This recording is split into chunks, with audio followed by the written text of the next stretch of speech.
Hi everyone, I'm Bita Delisi, and in this video we're going to talk about 3 illegal clauses that cannot be enforced. Many landlords, especially new and smaller landlords, are under the impression that if they are owning and wanting to rent out their rental properties, that they can make certain requests. Here are the 3 clauses that landlords cannot enforce. Number 1, no pets. Even if at the time of the lease, when it's signed, the parties agree that they will not have any pets in the property, and then 3 months down the line, the landlord shows up to do a repair request and notices that there's a small dog or a small animal, there is nothing that the landlord can do to enforce the tenant to get rid of their pet or enforce an eviction because of their pet.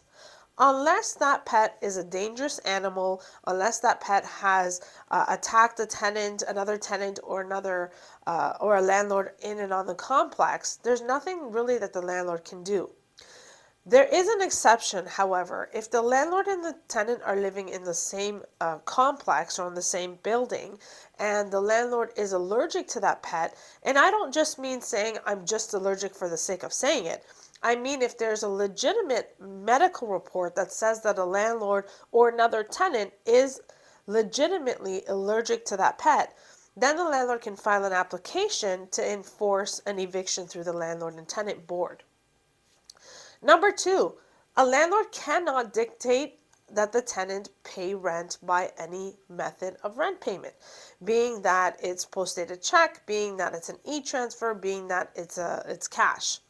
In accordance to the Act, the tenant has to be able to pay the rent in any way that they feel comfortable paying it.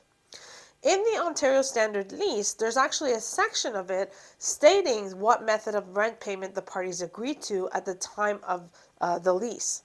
However, if the tenant changes their mind afterwards, there's no way that the landlord can enforce the tenant to continue paying by whatever method they agreed to, or to enforce an eviction.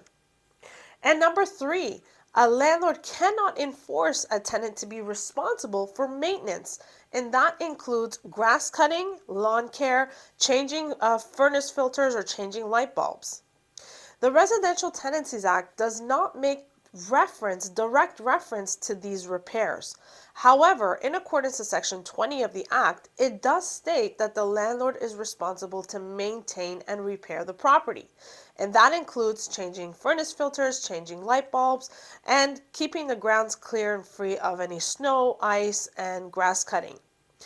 There is an exception, however, if there's a separate side agreement, a contractor's agreement, where the landlord has hired the tenant in order for the tenant to conduct the groundskeeping or maintenance or repairs by compensating the tenant, then maybe that will be considered an enforcement of the tenant taking the responsibility to do that. I hope you found this video informative. If you have any questions, call us first.